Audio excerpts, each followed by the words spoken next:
l'avez vu dans le titre, je vais faire une énième palle. Est-ce que je vais réussir à la faire et à la lire? Je ne sais pas, mais voilà. Si vous ne le savez pas, c'est un challenge de lecture qui a lieu du 1er septembre au 30-31 novembre, je ne sais plus. Mais voilà, c'est sur toute la période automnale et donc du coup, on fait des lectures de saison. Je vous mettrai en barre d'infos la vidéo de celle qui l'organise.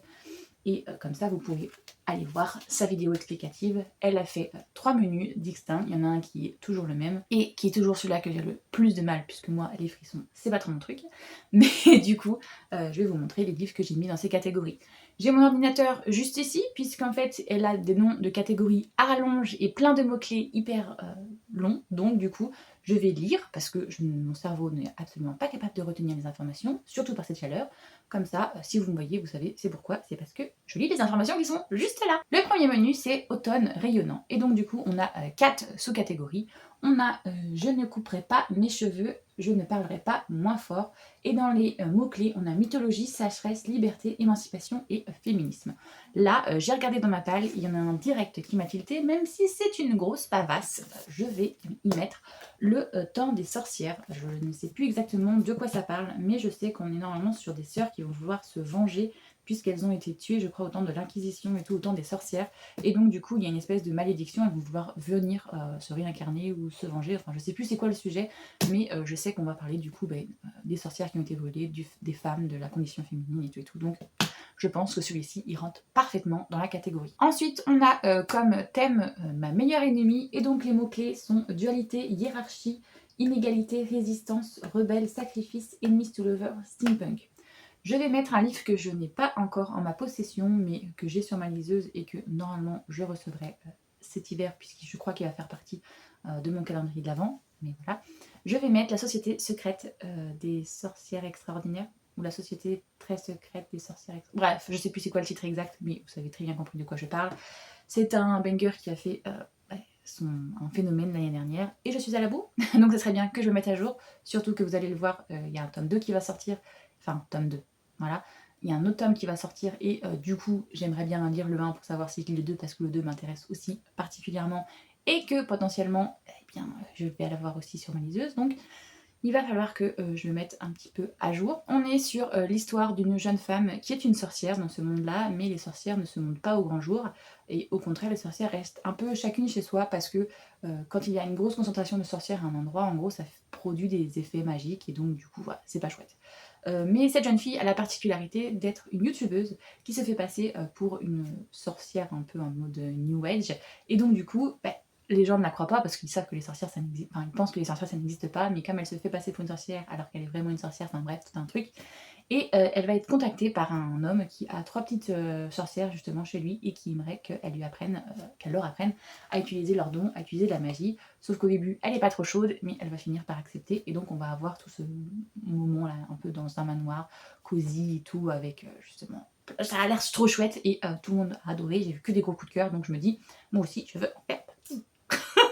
On a la catégorie ensuite pour nous qui avons besoin de souffler, donc les mots-clés sont nature, écologie, conscience, espoir, paix, poésie. Et là c'est quoi? Solarpunk. Je ne sais même pas ce que c'est, mais c'est pas grave. Parce que moi du coup j'ai mis un livre qui est censé arriver, que je n'ai pas encore. J'ai fait partie d'une campagne Ulule, c'est Maplefield Creek je crois. On est chez les éditions Twinkle et je ne sais pas de quoi ça parle. Franchement, j'ai juste vu la couverture, le jaspage. J'ai dit ok, j'achète. Mais si je me trompe pas, je crois qu'on est sur une personne qui va vouloir se reconstruire et qui va aller justement dans une small town, et on va avoir toute la vibe hyper automnale, hyper voilà, que j'adore. Donc je me suis dit, banco, on achète. Voilà, et j'espère d'ailleurs que ça sera mieux que le précédent de cette maison d'édition que j'ai eu, où pour le coup j'ai fait un abandon parce que j'ai pas aimé ma lecture. Mais ça vous le verrez dans le date, je sais plus si ce date sera avant ou après cette vidéo, c'est pas grave, vous le verrez. Et la dernière sous-catégorie de ce menu, c'est rester tout le temps avec Brindille. Donc les mots-clés sont amitié, animaux, soins, aventurière, changement, jeunesse ou bande dessinée. Moi je suis restée plutôt dans le délire changement, aventurière je sais pas trop, et amitié sûrement. Et je vais mettre Rewitch qui va m'être acheté par ma maman, parce que ma maman devait m'acheter 2 livres pour mon anniversaire. Elle m'a acheté Assistant to the Villain du coup au mois de juin, et là au mois de septembre, je lui ai dit de ne pas me l'acheter justement au mois de juin parce que pour moi elle était trop une vibe automnale, je ne voulais pas l'avoir dans ma palle en sachant que je ne lirai pas pendant 3 mois. Donc elle va m'acheter Rewitch qui est pareil, une cozy fantasy. Je vous le dis, le mot d'ordre de cet automne pour moi c'est cozy, cozy, cozy. Il y a peut-être 1 ou 2, peut-être 3 fantastiques. Voilà, mais sinon, la plupart du temps, c'est romance ou cosy. Je veux être tranquille, je veux pas pleurer, je veux pas être triste, je veux être doudou. Donc du coup, voilà, on est sur une jeune femme, je crois, qui est du coup une sorcière, et son coven va lui demander de passer un examen magique, et si elle ne réussit pas cet examen magique, on lui retire ses pouvoirs. Elle est une sorcière, mais pas une sorcière très assidue, elle utilise ses pouvoirs juste pour faire des petits sorts de temps en temps, mais voilà. Et donc du coup, ça l'embête parce qu'elle ne veut pas non plus perdre ses pouvoirs, voilà, parce qu'elle est une sorcière et elle veut garder cette identité, et ça l'aide quand même de temps en temps. Donc elle va devoir faire appel à un mentor pour lui apprendre un peu plus la magie, sinon elle risque de perdre ses pouvoirs. Donc on est un peu sur ça au niveau du speech. Donc j'ai quand même très hâte de lire parce que ça a l'air très chouette. Ensuite, le menu qui moi me correspond pas trop, c'est automne frissonnant. On a du coup Monster March, donc Halloween, créature classique, comédie ou danse. Je vous avoue que je me suis arrêtée à créature parce que c'est un peu, voilà, le seul truc que j'ai. Et donc du coup, peut-être qu'un jour il faudrait que je m'y mette. Donc j'ai acheté Omnic Storm en relayé, je l'ai aussi acheté sur Audible en audio parce que j'étais persuadée justement que pour pas me faire spoiler, j'allais le lire dès sa sortie. Et j'ai fait des courses, ben non, je ne l'ai pas lu. Donc voilà, on est sur Omnic Storm, le tome 3 de Force Wing avec des dragons. Voilà, créatures, dragons, ça rentre dedans. On est sur l'histoire d'une jeune femme qui va devoir entrer dans une académie pour devenir dragonnière alors que depuis toute petite, elle se prépare à devenir scribe. Donc voilà, rien à voir avec devenir chevaucheuse de dragon. Et dans ce monde-là, les dragons ne sont pas des gentils croque-mouches, gentils tout mignons. Au contraire, eux, s'ils te trouvent trop faible, ils te crament, ils te tuent. Donc voilà. Et en plus, elle est très fragile au niveau de son corps. Elle a une ossature qui n'est pas faite pour la guerre et qui n'est pas faite pour le combat. Donc voilà, on va la suivre dans le tome 1 à l'académie. Et évidemment, dans le tome 2 et dans le tome 3, eh bien, vous allez continuer à voir ces aventures. Je ne vous en dis pas plus pour pas vous spoiler, mais sachez que c'est une romantaisie et qu'il va y avoir une romance avec un ennemi to lover. Voilà, c'est très clairement le fils d'un ancien rebelle, bref. Et donc on va avoir ça. Donc je ne peux pas vous spoiler en disant ça, donc voilà. Donc je vais essayer de le lire, enfin, ça serait pas mal. Ensuite on a Seriez-vous capable de l'arrêter, thriller, enquête, suspense, identité, philosophie, paradoxe et manga. Je vous avoue que j'ai mis celui-ci plus au niveau, je pense, du suspense, enquête et identité, parce que, voilà, se méfier des apparences car leur véritable menace réside souvent dans les secrets du passé. Je pense qu'on est sur ce genre de délire-là.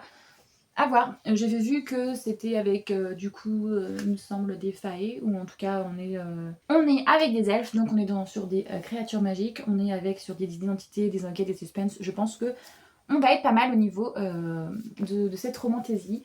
J'ai vu qu'elle était assez sombre, après les couleurs des ténèbres, voilà. Moi, ce qui m'a fait craquer très clairement, c'est ça. On va pas se mentir, c'est la beauté de l'objet. J'ai rencontré plusieurs fois l'autrice sur des salons que j'ai fait, des petits salons dans la région, et voilà, à chaque fois je me disais non tu prends pas, mais la dernière fois, bah j'ai craqué tout simplement. Et donc voilà, on va le découvrir. Je vous avoue que je me suis pas trop renseignée non plus parce que la romantaisie, comme je vous l'ai déjà dit dans plusieurs vidéos, et j'y vais avec très grosse parcimonie maintenant parce qu'il y en a tellement qui sont sortis et les qualités ne sont pas toujours là. Ou alors c'est moi qui justement deviens aigrie parce qu'il y a trop de romantaisie à mon goût, et bah du coup j'essaye de vraiment sélectionner. Voilà, j'ai vu plusieurs bons retours sur celui-là, donc j'espère qu'il va me correspondre un petit peu plus que ceux que j'ai dû abandonner, que j'ai dit NF. Parce que ça gare rallonge, parce que voilà, trop chiant, toujours la même chose, toujours les mêmes schémas. Donc j'ai hâte de lire ça pour pouvoir me faire mon avis. Ensuite, la catégorie en dessous, ceux qui ignorent qu'il n'existe pas. On a fatalité, deuil, esprit, fragment, secret, combat, peintresse, art et œuvre française. Je me suis arrêtée à œuvre française parce que tout le reste j'étais en mode j'ai pas dans ma palle. Voilà. J'ai pris une romance, j'ai pris Adopte-moi aussi de Coralie Romancy. J'ai le tome 1 et j'ai le tome 2 dans ma palle, donc je me dis ça serait peut-être bien. En plus le tome 3 il sort en septembre, donc voilà, ça serait peut-être bien de me mettre à jour. Pareil que pour celui-ci, en fait, je l'avais déjà vu l'année dernière à des salons, j'étais en mode non, tu l'achètes pas, c'est encore un achat impulsif et tout. Je l'ai revu au même salon, j'ai dit ça y est, beaucoup, on prend, puis c'est tout. Donc voilà, on est sur une colocation inattendue, c'est le nom de la saga. Donc sûrement une proximité forcée. On va être sur un jeune homme qui lui était un bourreau de travail, qui travaille avec son père. Et bien la jeune fille, je ne sais pas ce qu'elle est, mais hâte de voir comment leur colocation forcée, je pense, va faire en sorte qu'ils se mettent ensemble. Donc voilà, très hâte, très hâte. La dernière sous-catégorie, c'est les songes maudits de Carmilla. On est vampire, manoir, nuit, surnaturel, gothique, horreur et nouvelle. Et là j'en ai 2 qui rentrent pile poil, mais je vais mettre que le tome 1 parce qu'on verra déjà si je lis le tome 1, est-ce qu'après j'aurai envie de lire le tome 2. Les Seigneurs de la Nuit, les Vampires Ennemis, tome 1 que j'ai acheté lors d'une campagne Ulule. Encore une fois, oui, on va pas se mentir. Et du coup, eh bien, c'est sur des vampires. C'est une romance MM entre eux. Alors, je sais qu'il y en a un des 2 tomes où c'est un humain et un vampire, et un autre où c'est, je crois, 2 vampires. Je sais plus lequel est de quoi, mais voilà, on est sur un mélange de vampires, de mafia, de gang et de romance MM. Voilà, je me suis dit, en plus, autrice française, allons la soutenir. Je vais sûrement la rencontrer à la Waycon. Enfin, j'espère, je vais faire en sorte de pouvoir la rencontrer à la Waycon. Et voilà, donc je veux avoir au moins lu un de ses livres pour pouvoir discuter avec elle. Et ensuite, elle fait un thème qui est chaque année différent. Et là, on est vraiment sur le thème de l'auberge. Voilà, de la taverne qu'il y a souvent dans les fantaisies. Et donc, c'est Automne extraordinaire, le dernier menu. Et donc, on a La Bonne Auberge de la Pierre Levée avec pour mots-clés fantasy, quête médiévale, JDR, livre dont vous êtes le héros, voyageur et musique. Moi, je vous avoue que je me suis arrêtée à l'auberge. Et comme je vous ai dit, je vais essayer de lire le tome 1, et bien j'aimerais bien lire le tome 2. C'est Tenir l'auberge, guide de survie des sorcières, je sais plus c'est quoi le titre exact, encore un titre à rallonge, cette autrice doit adorer ça. On est sur une jeune fille qui a perdu sa magie après avoir utilisé justement toute sa magie pour sauver sa mère, et donc du coup elle tient une auberge maintenant et elle va tomber sur un manuscrit qui potentiellement va pouvoir l'aider à retrouver sa magie, mais c'est une langue morte, c'est une langue ancienne, donc il va falloir qu'elle fasse appel à un ancien crush, un ancien ex, je sais plus, qui lui parle cette langue pour pouvoir découvrir si elle pourrait récupérer ses pouvoirs ou pas. Évidemment, vous en doutez, seconde chaîne, c'est tout, nanana. Pareil, on est encore sur un cozy fantasy. Je pense que ça va être très bien pour cet automne. Ensuite, pour le deuxième truc, on est sur chaudron, foudre et clair de lune. On est sur fantastique, magie, sorcière, potion, infusion, herboristerie, amour et famille. Je vous avoue que la plupart des titres que je vous ai montrés en cosy seraient rentrés dans cette catégorie. Mais bon, j'ai mis autre chose. J'ai mis ceci. J'ai mis A Witch Guide to Fake Dating a Demon. Pareil, on est encore sur une cozy fantasy. Je vous dis, c'est mon mot d'ordre. C'est mon credo. À cet automne, je veux lire que ça. Donc, on est sur l'histoire d'une jeune fille qui fait de la magie, mais qui est vraiment apparemment une calamité. Et qui, un jour, dans sa cuisine, va vouloir invoquer un paquet de farine. Et au lieu d'invoquer un paquet de farine, elle va invoquer un démon. Sauf que ce démon ne peut pas repartir tant qu'ils n'ont pas fait de pacte, vu qu'elle l'a invoqué. Et du coup, doit lui céder son âme pour pouvoir repartir. Mais elle ne veut pas céder son âme. Elle voulait juste un paquet de farine. Donc du coup, quand sa mère va débarquer à l'improviste chez elle et qu'elle va voir le démon, eh bien elle va faire semblant que ce soit son petit ami. Et donc du coup, voilà, fake dating entre une sorcière et un démon. Voilà, cozy fantasy, comme je vous ai dit, tranquille, bilou, on veut des trucs chouettes. J'ai juste vu par contre quelques petites chroniques qui disaient que c'était pas ouf. Bon, j'espère que ça le fera avec moi, mais on verra bien. Donc voilà, petite lecture prévue. Ensuite, elle a mis Cercle de la Comté. Comté, elle a fait le jeu de mots entre Comté de Bilbo... le Hobbit, et compter comme et du thé à boire, bref, on s'en fout. Donc fête, gourmandise, réconfort, joie, diversité, singularité, empathie et vivre ensemble. Je me suis arrêtée sur gourmandise. Voilà. Donc du coup c'est le tome 2 de Inattendue colocation que je vous ai montré tout à l'heure où c'était Adoptez-moi aussi. Adoptez-moi aussi. Là on est sur Pâtisse avec moi. Voilà. Est-ce que j'ai besoin de vous dire gourmandise alors que tout est écrit là? Non. Donc on est encore je crois sur une colocation forcée. Voilà. Et Margot et Adrien préserveront-ils leur amitié ou succomberont-ils? Mais ils vont succomber, sinon il n'y a pas de romance, hein, franchement. Donc voilà, j'ai très hâte de lire ça et de vous en dire des nouvelles. Et la dernière sous-catégorie, c'est latte, une variation sophistiquée et crémeuse. Une couverture aux couleurs d'un latte, donc à la cannelle et au cardamome, j'arrive pas à lire. Donc marron ou beige.